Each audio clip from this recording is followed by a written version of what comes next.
Did you know that over the last 20 years, owning actual gold quietly beat owning gold mining companies by a margin so large it surprised even finance professors?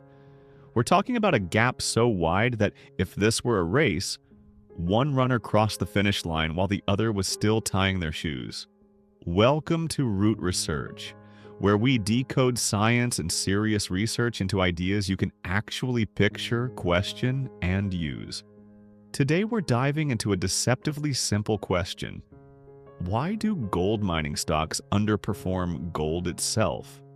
This story comes from work led by Dirk Baur together with Allan and Lichoo, who dug deep into data stretching from the mid-2000s to the mid-2020s to uncover a truth most investors miss. Why should you care about this before the elevator doors even close? Because this question hits way beyond gold. It's about how we misunderstand leverage, how real-world limits break beautiful theories, and why owning the factory is sometimes worse than owning the product. If you or someone you know has ever said gold prices are rising, so mining stocks should explode, this research explains, calmly, clearly, and brutally, why that intuition keeps failing in real life. And once you see it, you'll start spotting the same mistake everywhere else in economics and everyday decisions. Why does common sense tell us miners should win? Let's start with the belief almost everyone shares. Gold goes up. Miners dig gold. So miners should make more money than gold, right? In theory, yes. Gold mining companies don't just own gold, they sell gold. And their costs, like machinery, wages, and fuel, don't instantly rise at the same speed as gold prices. That creates something called operational leverage. When prices rise, profits can rise faster. Think of a lemonade stand. If lemons suddenly double in price, but your rent and table costs stay the same, every extra cup sold feels like a jackpot. That's the textbook story. Finance students learn it early. Higher risk, higher expected return. Gold miners are riskier than gold bullion, so they should outperform. But when Baur and his colleagues looked at actual data, spanning nearly 2 decades, the story collapsed. What the data quietly screams when no one is looking. From about 2006 to 2025, a broad basket of gold mining companies, basically the industry as a whole, returned a tiny fraction of what gold itself returned. Gold, the boring metal sitting in vaults, quietly multiplied its value. Gold mining stocks? They struggled, zigzagged, crashed during crises, and overall fell far behind. Not for a few months, not for a bad year for the long run. This is the first big shock. The underperformance isn't random noise. It's systematic, persistent, structural, and that means something fundamental is going on. The finite pizza problem. Why mines are not like factories. Here's the core insight, and it's beautifully simple. A gold mine is not a factory, it's a pizza. Every day you take a slice, there's less pizza left. A factory can keep producing as long as you maintain it. A mine, by definition, is eating itself alive.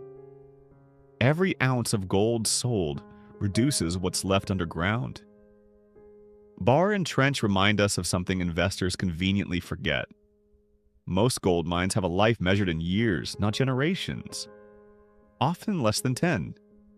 That means a gold mining company is constantly fighting a countdown clock. If it does nothing, its future cash flows shrink. Investors see that coming, and the company's value slowly leaks away. To stop that from happening, the company must replace what it extracts. Replacing gold is expensive, slow, and risky. There are only 2 ways to replace depleted gold reserves. 1. Explore. 2. Buy someone else's mine. Exploration sounds romantic. Geologists, drills, remote landscapes. But most exploration fails. It burns cash long before it creates value. Acquisitions sound safer, but they're expensive, competitive, and often happen at the worst possible time. when gold prices are high and everyone else wants the same assets. So even when gold prices rise, miners don't just celebrate. They reinvest, they spend, they dilute shareholders, they take on debt. The paper shows that these replacement costs act like a constant negative pull on returns, a quiet gravity dragging mining stocks down year after year. Gold bullion doesn't have this problem. It just sits there, silent, indifferent, eternal. Why leverage helps?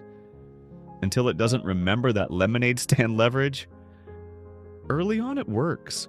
When gold prices rise, miners can outperform briefly. The data actually confirms this over short horizons, but over longer horizons, costs catch up. Fuel gets more expensive, wages rise, environmental rules tighten. Lower grade ore gets mined, which means more rock for the same gold. This explains something counterintuitive.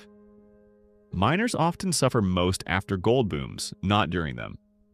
Why gold miners fail exactly when you expect safety?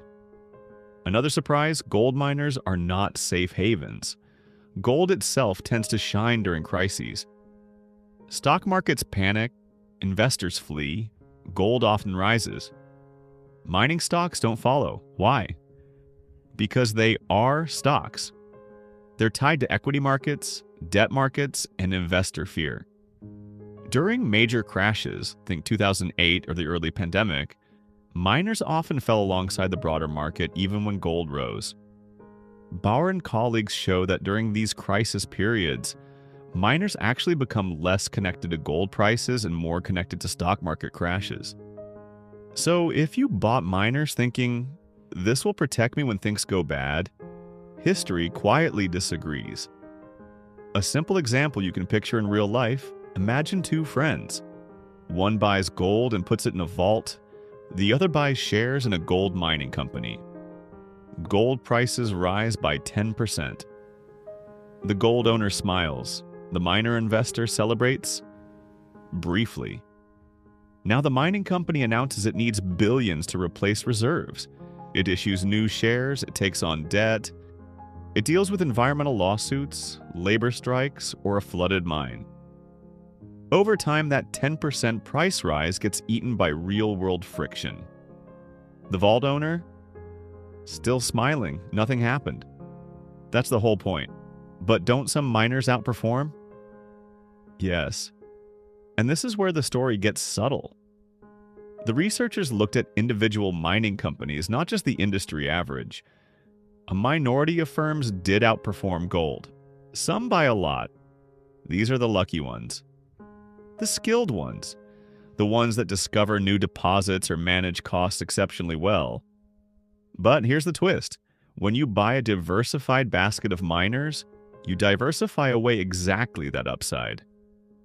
The winners get averaged out with the many losers. What remains is the industry's structural disadvantage. This is why buying a gold mining ETF looks attractive on paper and disappointing in practice. Short-term noise versus long-term gravity. One of the most important lessons from this research is about time. Over 3-month periods, miners don't consistently underperform. Sometimes they beat gold, sometimes they lag. But stretch the timeline. 5 years, 10 years, 15 years. The underperformance emerges clearly, almost inevitably. This flips a classic finance idea on its head. Usually, risk is supposed to pay off over the long run. Here, risk punishes patience. Gold mining stocks are volatile in the short term and structurally disadvantaged in the long term. That's a dangerous combination for buy and hold investors. Why this matters far beyond gold. This isn't just a gold story, it's a lesson about finite resources. Any business that consumes its own future, oil fields, rare earth mines, even human attention, faces this same problem. Growth requires constant replacement, and replacement is rarely free. The paper quietly teaches a broader rule. When the product can exist without the producer is at a disadvantage. Gold can exist without miners. Electricity can exist without coal companies. information can exist without newspapers. Once you see this pattern, you start spotting it everywhere. Could ESG and clean gold change the story? The authors leave the door open for one future twist.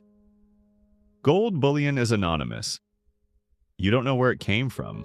It could be clean, or it could be tied to environmental damage or illegal mining. If investors start caring deeply about provenance, about ethical sourcing, then specific gold miners with strong environmental and social standards could become more attractive than anonymous gold. But that would reward selection, not diversification. It would still not rescue the average mining portfolio. The uncomfortable conclusion. After nearly 20 years of data, dozens of models, and firm-by-firm analysis, the conclusion is clear. Gold mining companies, on average, underperform gold bullion in the long run. Not because managers are incompetent, not because investors are irrational, but because physics beats finance. Mines run out. Replacement costs compound. Risk multiplies. Gold just sits there. If your goal is exposure to gold prices, owning gold directly does the job more cleanly, more safely, and more reliably.